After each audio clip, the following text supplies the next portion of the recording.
ભરૂચ જિલ્લાના વિકાસના વિવિધ પ્રકલ્પોના લોકાર્પણ અને ખાતમુહૂર્ત પ્રસંગે આપણી સૌની સાથે મંચ ઉપર ઉપસ્થિત ભરૂચ જિલ્લા પંચાયતના પ્રમુખ શ્રી મહેન્દ્રસિંહ વાંસદિયા, મારા સાથી ધારાસભ્ય શ્રી ઈશ્વરસિંહ પટેલ, રમેશભાઈ મિસ્ત્રી, અરુણસિંહ રાણા, શ્રી ડી.કે. સ્વામી, શ્રી રીતેશભાઈ વસાવા, ભરૂચ જિલ્લા ભાજપ પ્રમુખ શ્રી પ્રકાશભાઈ મોદી, કલેક્ટર શ્રી ગૌરાંગભાઈ મકવાણા, ડીડીઓ શ્રી યોગેશ કાપસે, અંકલેશ્વર નગરપાલિકાના પ્રમુખ શ્રીમતી લલિતાબેન રાજપુરોહિત, અંકલેશ્વર તાલુકા પંચાયતના પ્રમુખ શ્રીમતી પુષ્પાબેન પટેલ, પૂર્વ જિલ્લા ભાજપ પ્રમુખ શ્રી મારુતિસિંહ અડોદરિયા, ભરૂચ જિલ્લા ભાજપ મહામંત્રી શ્રી નિરલભાઈ પટેલ, શ્રી વિનોદભાઈ પટેલ, ભરૂચ જિલ્લા પ્રોજેક્ટ એડમિનિસ્ટ્રેશન શ્રી નિશાબેન, આરએનબીના chief engineer Shri CP Patel,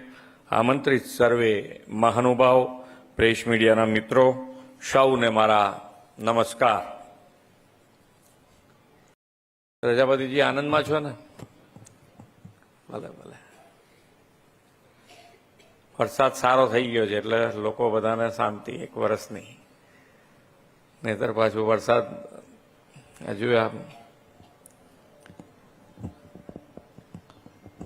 Bhrigu ઋષિના તપથી સિંચિત ભૂમિ પરથી આજે પવિત્ર શ્રાવણ માસના બીજા સોમવારે સ્તંભેશ્વર મહાદેવના દર્શનની મને તક મળી છે અને હું મારી જાતને એના માટે ગૌરવવંતું અનુભવું છું કે આ મહાદેવના દર્શન હજુ તો હું પહેલી વખત મારે બી જવાનું થયું છે અહીંયા.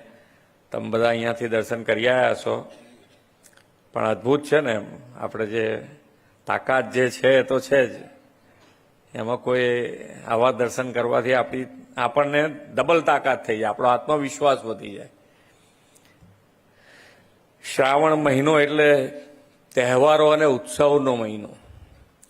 વિશ્વના સૌથી વધુ લોકપ્રિય નેતા અને વડાપ્રધાન શ્રી નરેન્દ્રભાઈ મોદીના નેતૃત્વમાં આપણે ગુજરાતમાં લોકોત્સવ તેમજ વિકાસ ઉત્સવ ઉજવવાની સંસ્કૃતિ વિકસાવી છે.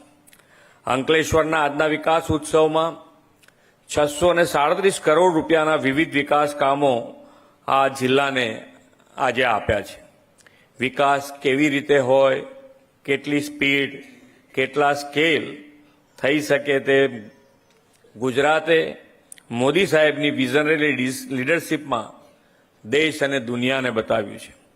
એક મજબૂત નેતૃત્વ મળે તો વિકાસની રાજનીતિથી કેવું પરિવર્તન આવી શકે તે સમગ્ર દેશે છેલ્લા 11 વર્ષમાં જોયું અને અનુભવ્યું છે.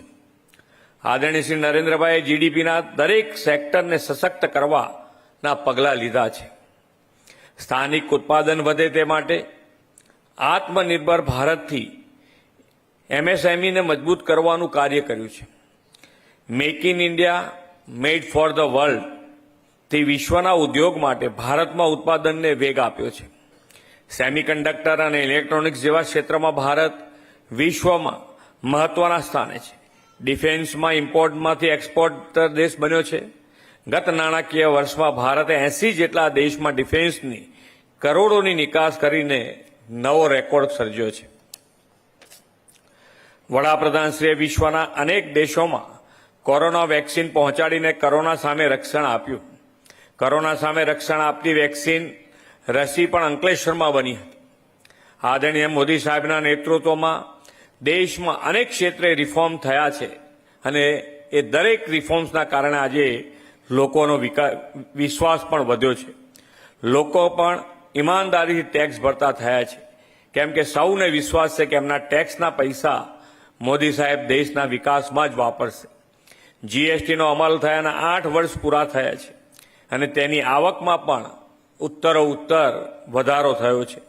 જુલાઈ માસમાં જીએસટીના આંકડાની વાત કરું તો દેશની જીએસટીની આવક 1.95 લાખ કરોડથી વધુની નોંધાઈ છે અને એ જ રીતે ગુજરાતમાં પણ જીએસટીની આવક, એસજીએસટીની આવક ગત વર્ષ કરતાં 15% વધારા સાથે 10,381 કરોડ રૂપિયાની આવક થઈ છે ગુજરાતને પણ.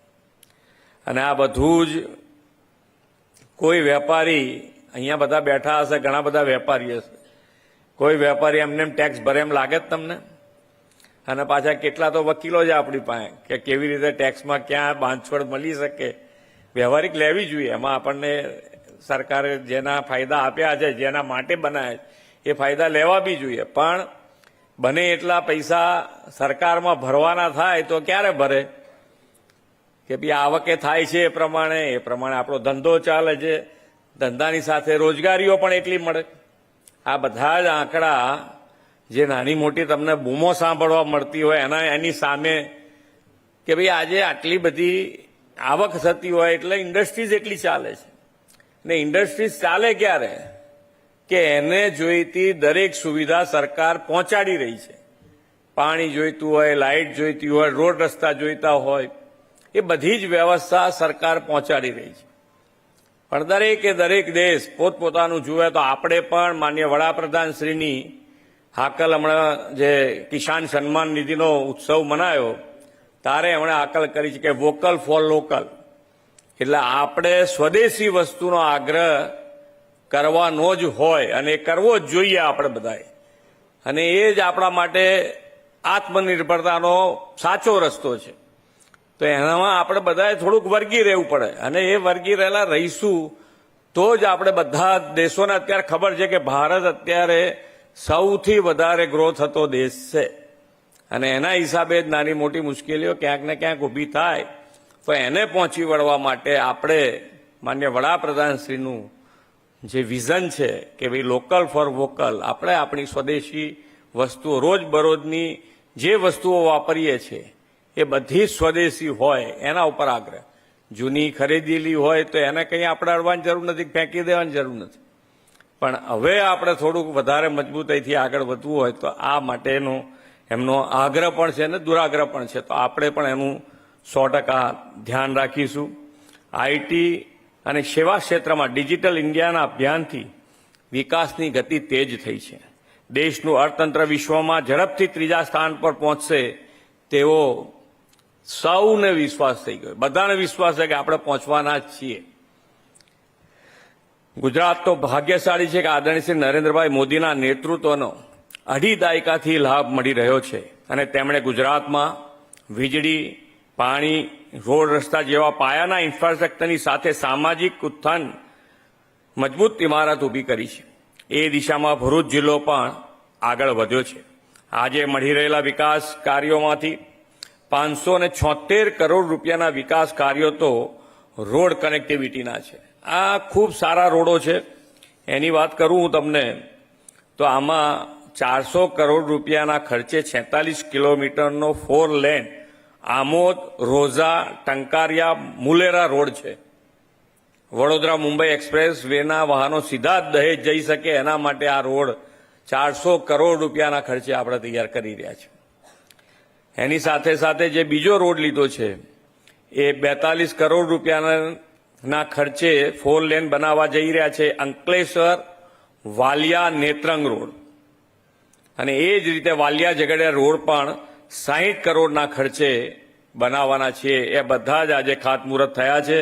જેટલા બને એટલા ઝડપથી થાય અને ક્વોલિટીવાળા થાય એ રીતે આપણે એની આપણે આગળ વધીશું. ને એનું ધ્યાન તમારે પણ રાખવાનું કે ભાઈ ક્વોલિટીવાળું વર્ક થવું જોઈએ. અહીંયા બધા બેઠેલા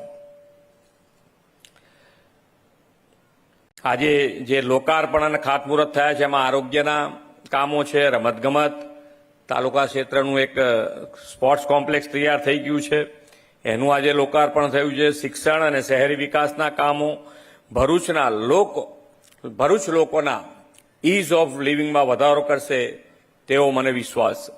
વડાપ્રધાન શ્રી નરેન્દ્રભાઈની વિઝનરી લીડરશીપમાં ગુજરાતમાં વિકાસની ગતિ બમણી થઈ છે. ભરૂચ, અંકલેશ્વર, ઝઘડિયા, દહેજનો આખો વિસ્તાર ઇન્ડસ્ટ્રીયલ સિટી અને ટાઉન તરીકે પાછલા 2 દાયકામાં આ ડબલ એન્જિન સરકારના પ્રયાસોથી વિકસ્યો છે. અહીંના ઉદ્યોગો લાખો યુવાનો અને દેશના અન્ય રાજ્યોમાંથી આવીને વસેલા લોકોને અનેક રોજગારીના અવસરો પૂરા પાડે છે. ભરૂચ જિલ્લો આજે દેશના કેમિકલ કેપિટલ તરીકે ખ્યાતિ પામ્યો છે. દહેજમાં દેશનો સૌથી મોટો PCPIR કાર્યરત થયો છે. જંબુસરમાં દેશનો પહેલો બલ્ક ડ્રગ પાર્ક આકાર લઈ રહ્યો છે અને દહેજમાં સૌથી મોટો એલએનજી ટર્મિનલનું પણ નિર્માણ થયું છે. આ જંબુસરનો અત્યારે જ અમે બલ્ક ડ્રગ પાર્ક જઈને આવ્યા છીએ અને એ અત્યારે જે પ્રમાણેનું કામ થઈ રહ્યું છે મને લાગે છે ત્યાં સુધી ટાઈમસર આ લગભગ 2026માં ત્રીજા ચોથા મહિનામાં એ કમ્પ્લીટ થઈ જાય એવું લાગે છે અને એ કમ્પ્લીટ થઈ જશે એટલે આ ફરીથી આ ડેવલપમેન્ટમાં ખૂબ મોટો ફાળો આ બલ્ક ડ્રગ પાર્કનો પણ હશે. ભરૂચના ઔદ્યોગિક વિકાસને વેગ આપતો દિલ્હી મુંબઈ એક્સપ્રેસ વે તથા લોજિસ્ટિક માટેના વિવિધ કદમો લેવામાં આવ્યા છે. ભરૂચ અને અંકલેશ્વરને સંકલિત વિકાસ ટ્વિન સિટી મોડેલ પર થઈ રહ્યો છે. વાલિયા ખાતે ટ્રાઇબલ ઔદ્યોગિક પાર્ક અને agro food park C food park પણ ભરૂચના આર્થિક અને સામાજિક વિકાસમાં ઉમેરો કરશે. આદરણીય શ્રી નરેન્દ્રભાઈના નેતૃત્વ અને માર્ગદર્શનમાં નીતિ આયોગે દેશમાં 4 વિસ્તારોને ગ્રોથ હબ તરીકે વિકસાવવાનો નિર્ધાર કર્યો છે અને એ 4 જે આખા દેશમાં બનવાના છે એમાંથી એક એટલે સુરત અને સુરત ઇકોનોમિક રિજિયન તરીકેનો સમાવેશ થયો છે અને આ વિસ્તારને વૈશ્વિક તર્જ પર વિકસાવવા માટે 56 પરિયોજના બનાવવામાં આવી છે. આ શહેરમાં ભરૂચનો પણ સમાવેશ કરવામાં આવ્યો છે. ભરૂચ સહિત સુરત, વલસાડ, નવસારી, તાપી અને ડાંગ એમ 6 જિલ્લામાં ઉદ્યોગ, પ્રવાસન, રોડ નેટવર્ક અને માળખાકીય સુવિધાઓમાં આ વૃદ્ધિ થવાની છે. આ જે રિજિયોનલ પાર્ક બનાવ્યો છે સુરત એની અંદર 6 જિલ્લા આવે છે અને એ 6 જિલ્લામાં આનું જે બી લાભ મળશે એ આ 6 જિલ્લાને મળવાનો છે. વડાપ્રધાન શ્રી નરેન્દ્રભાઈએ વિકસિત ભારત 2047નો સંકલ્પ કર્યો છે. તેમણે વિકસિત ભારતના સંકલ્પમાં સસ્ટેનેબલ ડેવલપમેન્ટ માટે જળ સંચય, જળ સંરક્ષણ, પર્યાવરણની જાળવણી અને સ્વચ્છતા અને સ્વાસ્થ્યની દેશભરમાં મુહિમ ઉપાડી છે. કેચ ધ રેન અન્વયે વરસાદી જળ સંચયનું અભિયાન, એક પેડ મા કે નામ દ્વારા વૃક્ષોના વાવેતરથી પર્યાવરણની સુરક્ષા અને સ્વચ્છતા સફાઈથી ગંદકી મુક્ત ભારતનું તેમણે આહવાન કર્યું છે. લોકોને સ્વાસ્થ્ય પ્રત્યે જાગૃતતા કરવા માટે મેદસ્વીતા મુક્ત અને ટીબી મુક્ત ભારતની ઝુંબેશ પણ તેમણે પ્રેરણાથી અત્યારે આપણે ચલાવી રહ્યા છે. આપણે સૌ વડાપ્રધાન શ્રી આપેલા અભિયાનોમાં જોડાઈને વિકસિત ભારતથી વિકસિત ગુજરાત અને વિકસિત ભરૂચ અને ભરૂચથી વિકસિત ગુજરાત અને વિકસિત ભારતના નિર્માણ આપણે સૌ સાથે મળીને કરીએ એ જ અપેક્ષા સાથે વિરમું છું. ભારત માતા કી જય.